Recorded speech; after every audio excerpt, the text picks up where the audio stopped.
Hello friends, రీసెంట్గా ఎస్ఆర్హెచ్కి ఆర్ఆర్కి మధ్య match జరిగింది. ఈ మ్యాచ్లో లాస్ట్ బాల్కి 2 రన్స్ కొట్టాలన్నప్పుడు భువనేశ్వర్ కుమార్ వేసిన బాల్కి పావెల్ ఎల్బిడబ్ల్యూ అయిపోయాడు. యాక్చువల్గా ఎంపైర్ ఇది అవుట్ అని చెప్పి డిక్లేర్ చేశాడు. ఇన్ కేస్ ఇది నాట్ అవుట్ అయినా లేదా నాట్ అవుట్ అని చెప్పి డిక్లేర్ చేసినా కానీ ఎస్ఆర్హెచ్ కనుక రివ్యూ తీసుకుంటే వాళ్ళు తీసిన రన్ కింద కన్సిడర్ చేయరు. అండ్ ఇన్ కేస్ అవుట్ అని చెప్పి డిక్లేర్ చేసినా కానీ వాళ్ళు రన్ తీసిన తర్వాత వాళ్ళ రివ్యూలో నాట్ అవుట్ అని తెలిసినా కానీ ఆ రన్ కిందకి రాదు.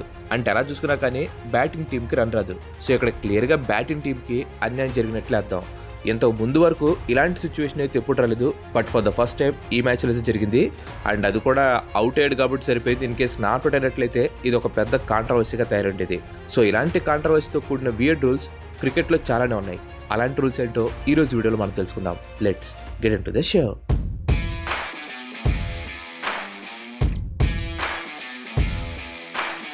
బెయిల్స్. ఎంసీసీ లా 29ని వికెట్ డౌన్ లేదా వికెట్ ఈస్ బ్రోకెన్ అని చెప్పి అంటారు. సింపుల్గా చెప్పాలంటే బ్యాట్స్మెన్ బౌల్డ్ లేదంటే స్టెంపింగ్ అండ్ రన్అట్ అయ్యే టైంలో వికెట్లు డిస్టర్బ్ అవుతాయి కదా, అంటే వికెట్లు కదలాలి కదా. సో దాన్నే ది వికెట్ బ్రోకెన్ అని చెప్పి అంటారు. అయితే ఈ రూల్ ప్రకారం ఏంటంటే బ్యాట్స్మెన్ రన్అట్ లేదా స్టెంపింగ్ లేదంటే బౌల్డ్ అవ్వాలంటే ఖచ్చితంగా బెయిల్స్ అనేవి వికెట్స్ నుంచి సపరేట్ అయిపోవాలి. సో ఈ రూల్ని ఎప్పుడో కొన్నేళ్ల క్రితం పెట్టారు. ఇప్పుడున్నట్లు అప్పట్లో జింగ్ బాల్స్, లైట్స్ వచ్చే వికెట్లు ఇవేవి లేవు కదా. సో బ్యాట్స్మెన్ అవుట్ అని కన్ఫర్మ్ అయినా కానీ ఎంపైర్స్కి కొన్నిసార్లు అర్థం కాక బెయిల్స్ కింద పడలేదని చెప్పి నాట్అవుట్ ఇచ్చేవాళ్ళు. కానీ ఇప్పుడైతే అలాంటి అవసరం లేదు కదా. బాల్ ఒకసారి వికెట్ తగలంగానే లైట్లు వెలుగుతున్నాయి. సో నా పాయింట్ ఏంటంటే గ్రౌండ్ చుట్టూ కెమెరాలు చాలానే ఉన్నాయి. సో వికెట్స్ తగిలినప్పుడు ఇప్పుడు కూడా ఖచ్చితంగా బెయిల్స్ కింద పడాలనే రూల్ పెట్టడం అవసరం అంటారా? అబ్బో, పెద్ద క్రికెట్ ఎక్స్పర్ట్ లాగా చెప్పావు. బెయిల్స్ పెట్టకపోతే ఎలా? అసలు బెయిల్స్ ఉంటే అసలు నీకెందుకు బాధ అని చెప్పి మీలో చాలా మంది అనొచ్చు. కానీ బాధ నాకు కాదు, బౌలర్స్కి. ఈ జింగ్ బెయిల్స్ వెయిట్ ఎక్కువైపోవడంతో కొన్నిసార్లు బాల్ వికెట్కి లైట్గా తగిలినప్పుడు ఆ బెయిల్స్ కింద పట్టలేదు. ఇలా చాలాసార్లే జరిగింది. రీసెంట్గా బంగ్లాదేశ్తో జరిగిన టెస్ట్ మ్యాచ్లో కూడా శ్రేయస్ అయ్యర్కి ఇలానే జరిగింది. బాల్ వికెట్కి తగిలింది, వికెట్లకు ఉన్న లైట్లు అయితే వెలిగాయి కానీ బెయిల్స్ మాత్రం కింద పడలేదు. దీంతో అయ్యర్ని నాట్అవుట్గా డిక్లేర్ చేశారు. ఇదొకటే కాదు, ఇలాంటి సిచ్యువేషన్స్ ఇంకా చాలానే ఉన్నాయి. ఇక్కడ మీకు ఇంకో విషయం చెప్పాలి. కొన్నిసార్లు గాలి ఎక్కువగా వచ్చేటప్పుడు బెయిల్స్ కింద పడిపోతుంటాయి. అప్పుడు ఎంపైర్స్ ఏం చేస్తారు తెలుసా? బెయిల్స్ లేకుండా ఆటని కంటిన్యూ చేస్తారు. ఎస్, మీరు వింది కరెక్టే. ఆ బెయిల్స్ని పక్కన పెట్టేసి గాలికి పడిపోతున్నాయి అని చెప్పేసి ఆ బెయిల్స్ లేకుండా మ్యాచ్ని కంటిన్యూ చేస్తారు. సో అలా ఆడే ఛాన్స్ ఉన్నప్పుడు ఇలా బెయిల్స్ కింద పడాలనే రూల్ చాలా సిల్లీ కదా. మీరేమంటారు? కింద కామెంట్స్ చెప్పండి. No appeal no wicket. నాకు తెలిసి ఈ రూల్ మీలో చాలా మందికి తెలిసే ఉంటుంది. ఎంసీసీ లా 31(1) ప్రకారం ఒక బ్యాట్స్మెన్ ఏ విధంగా అవుట్ అయినా సరే ఫీల్డింగ్ టీం అపీల్ చేయకపోతే ఎంపైర్ దాన్ని అవుట్ అవ్వడం. ఈ ఇన్సిడెంట్ రీసెంట్ గా ఆస్ట్రేలియా వర్సెస్ వెస్టిండీస్ కి జరిగిన T20 మ్యాచ్ లో జరిగింది. సెకండ్ ఇన్నింగ్స్ లో 19th ఓవర్లో West Indies batsmen Alzarri Joseph covers వైపు బాల్ ని కొట్టి రన్ తీయడానికి ప్రయత్నించాడు. కవర్స్ లో ఫీల్డింగ్ చేస్తున్న మార్ష్ బాల్ ని వెంటనే నాన్ స్ట్రైకర్ ఎండ్ వైపు విసిరాడు. వెంటనే జాన్సన్ బాల్ ని గ్యాదర్ చేసి వికెట్స్ ని పడగొట్టాడు. అయితే మిచెల్ మార్ష్ కానీ స్పెన్సర్ జాన్సన్ కానీ వీళ్ళిద్దరూ కూడా అపీల్ చేయకుండా నార్మల్ గా వాళ్ళ పొజిషన్ కి వాళ్ళు వెళ్ళిపోయారు. అయితే బిగ్ స్క్రీన్ మీద రీప్లే చూస్తే అల్జారీ జోసెఫ్ క్లియర్ గా అవుట్ అయినట్టు కనిపించింది. దీంతో ఆస్ట్రేలియన్ ఫీల్డర్స్ అందరూ ఎంపైర్ దగ్గరికి వెళ్ళి ఏంటిది అని చెప్పి క్వశ్చన్ చేస్తే ఎంపైర్ ఇచ్చిన ఆన్సర్ అంటే తెలుసా? మీరెవరో అపీల్ చేయలేదు, అందుకే నేను అవుట్ లేదని చెప్పి తన ఆన్సర్ ఇచ్చాడు. సో దీన్ని బట్టి క్రికెట్ లో అపీల్ చేస్తే అవుట్ అంటే ఇప్పుడు బ్యాట్స్మెన్ క్లీన్ బౌల్డ్ అయినా కానీ అపీల్ చేయాలంటే ఎంత విచిత్రం అసలు. 4 feet కంప్లీట్ ఇన్నింగ్స్.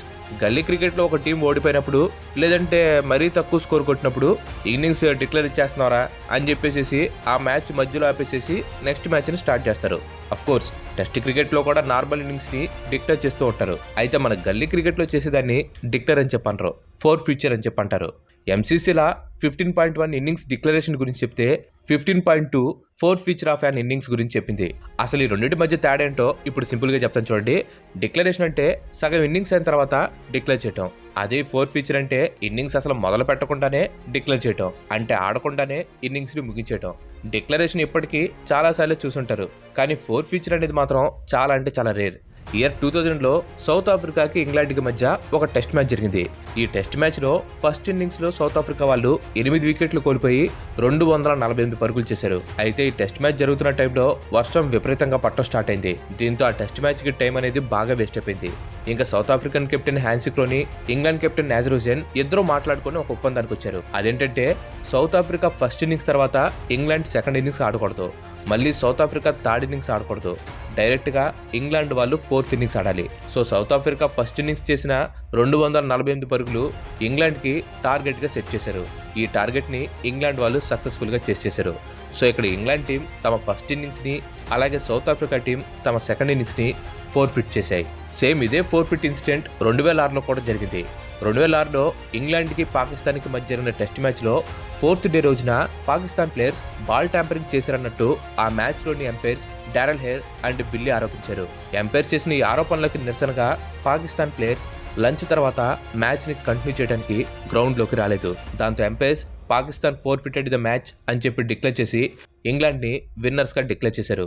అసలు ఇలా ఎవరికి నచ్చినట్టు వాళ్ళు ఫోర్ఫిట్ అని చెప్పేసి మ్యాచ్ని ఆపేస్తే ఇంక మ్యాటరే ఉంటుంది చెప్పండి. Penalty for hitting helmets. ఇప్పుడు మ్యాచ్లో ఫాస్ట్ బౌలర్స్ ఉంటారు, స్పిన్నర్స్ ఉంటారు. అయితే ఫాస్ట్ బౌలింగ్ చేసేటప్పుడు కీపర్ హెల్మెట్ని ఎక్కువగా పెట్టుకోడు. అలాంటప్పుడు కీపర్ ఏం చేస్తాడు, హెల్మెట్ని తీసుకొని వికెట్స్ వెనకాల పెడతాడు. అంటే కరెక్ట్గా స్టెంప్ లైన్లో హెల్మెట్స్ని పెట్టుకోవచ్చు అని చెప్పి రూల్స్ బుక్లో ఉంది. కానీ అదే రూల్ బుక్లో ఇంకో రూల్ కూడా ఉంది. రూల్ 28.3.2 ప్రకారం మ్యాచ్లో బాల్ వెళ్ళి ఆ హెల్మెట్కి తగిలితే బ్యాటింగ్ టీంకి 5 పెనాల్టీ రన్స్ వస్తాయి. ఇప్పుడు మ్యాచ్ మొత్తం హెల్మెట్ పెట్టుకోవాలంటే కష్టమే. పోనీ అవసరం లేనప్పుడు హెల్మెట్ని డగౌట్కి పంపించి మళ్ళీ అవసరం లేనప్పుడు దాన్ని తిరిగి తెప్పించాలంటే ఎంత టైం వేస్ట్ అవుతుంది చెప్పండి. మళ్ళీ ఆ టైం వేస్ట్ వల్ల ఓవర్ రేట్ స్లో అయిందని చెప్పేసి ఫైన్ వేయటం, అలాగే 4 ఫీల్డర్స్ మాత్రం బయట ఉండాలని చెప్పడం, ఈ రూల్స్ అన్నీ కూడా ఉంటాయి. అందుకని ఫీల్డింగ్ సైడ్ వాళ్ళు హెల్మెట్ని గ్రౌండ్లో వికెట్ వెనకాల పెడుతూ ఉంటారు. మరి అలా పెట్టినప్పుడు ఊరికే అలా వెళ్ళి బాల్ హెల్మెట్కి రాసుకున్నా సరే పెనాల్టీ రన్స్ కింద 5 రన్స్ని అవాయిడ్ చేయడం టూ మచ్ కదా. క్యాచ్. క్రికెట్లో క్యాచ్లన్నీ ఈజీగా చేతిలోకి రావు. ఫీల్డర్స్ దూకాలి, దొరలాలి, బొరలాలి. అలాంటి టైంలో క్యాచ్ పట్టే ముందు పొరపాటున ఫీల్డర్ హ్యాట్కి కానీ లేదా బట్టలకు కానీ ఆఖరికి షూ లేస్కి కానీ ఆ బాల్ తగిలిందనుకోండి, దాన్ని నాట్అవుట్గా డిక్లేర్ చేస్తారు. ఎంసీసీలా 28.2 ప్రకారం క్యాచ్ పట్టే టైంలో ఫీల్డర్స్కి సంబంధించిన ఏ వస్తువు కూడా బాల్కి తగలకూడదు. అఫ్కోర్స్ కొన్నిసార్లు క్యాచ్ పట్టినప్పుడు బాడీకి బాల్ తగులుతుంది అనుకోండి, బట్ అలాంటివి లెక్కలోకి అయితే రావు. మీకు ఎగ్జాంపుల్ చెప్తాను చూడండి. 2016లో ఇండియాకి న్యూజిలాండ్కి మధ్యలో మ్యాచ్ జరిగింది. ఈ మ్యాచ్లో రవీంద్ర జడేజా బౌలింగ్లో న్యూజిలాండ్ బ్యాట్స్మెన్ టామ్ షార్ట్ లెగ్లో ఫీల్డింగ్ చేస్తున్న కేఎల్ రాహుల్కి క్యాచ్ ఇచ్చాడు. కేఎల్ రాహుల్ క్యాచ్ని క్లీన్గానే తీసుకున్నాడు. కానీ ఎంపైర్స్ మాత్రం బ్యాట్స్మెన్ని నాట్అవుట్గా ప్రకటించారు. ఎందుకంటే క్యాచ్ పట్టే ముందు కేఎల్ రాహుల్ పెట్టుకున్న హెల్మెట్ స్టాప్కి బాల్ తగిలి ఆ తర్వాత తన చేతిలోకి వచ్చింది. అందుకనే దాన్ని నాట్అవుట్గా డిక్లేర్ చేశారు. Next boundary catch. లిస్ట్లో మోస్ట్ కాంట్రవర్షియల్ అలాగే మోస్ట్ కన్ఫ్యూజింగ్ రూల్ ఇదే. సో కాస్త జాగ్రత్తగా వినండి. T20 క్రికెట్ వచ్చిన తర్వాత బ్యాట్స్మెన్తో పాటు ఫీల్డింగ్లో కూడా బాగా అగ్రెషన్ పెరిగింది. ముఖ్యంగా బౌండరీ దగ్గర 6 వెళ్లే బాల్ని క్యాచ్ పట్టడం ఇప్పుడు చాలా కామన్ అయిపోయింది. అయితే ఈ బౌండరీ క్యాచింగ్కి సంబంధించిన రూల్స్ చాలా మందికి సరిగ్గా అర్థం కాదు. సో అదేంటో ఇప్పుడు క్లియర్గా ఎక్స్ప్లెయిన్ చేస్తాను చూడండి. MCC 19.5.2 ఏం చెప్తుందంటే, fielder who is not in contact with the ground is considered to be grounded beyond the boundary if his or her final contact with the ground before his or her first contact with the ball after it has been delivered by the bowler was not entirely within the boundary. దీని అర్థం ఏంటంటే, ఇప్పుడు ఒక ball 6 వైపు వెళ్తుంది. Fielder ఆ బాల్ని catch చేయాలంటే అతను బాల్ని ఫస్ట్ టైం పట్టుకునే ముందు అతను బౌండరీ లోపే ఉండాలి.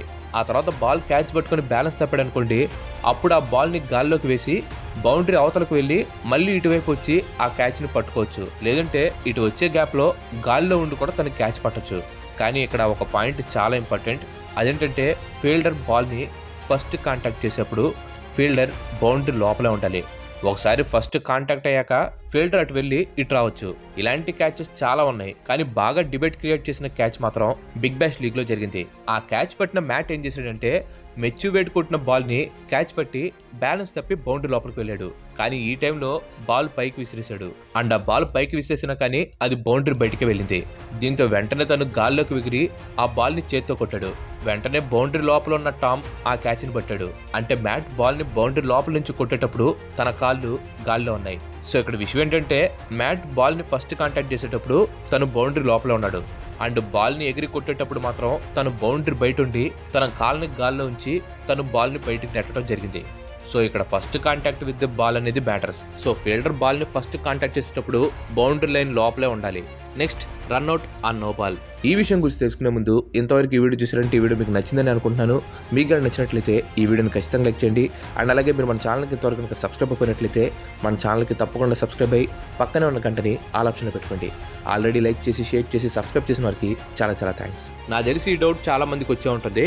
సో స్టెంపింగ్కి రన్అట్కి ఉన్న డిఫరెన్స్ మీకు ఆల్రెడీ తెలిసిపోయి ఉంటుంది. బట్ మళ్ళీ ఒకసారి చెప్తాను చూడండి.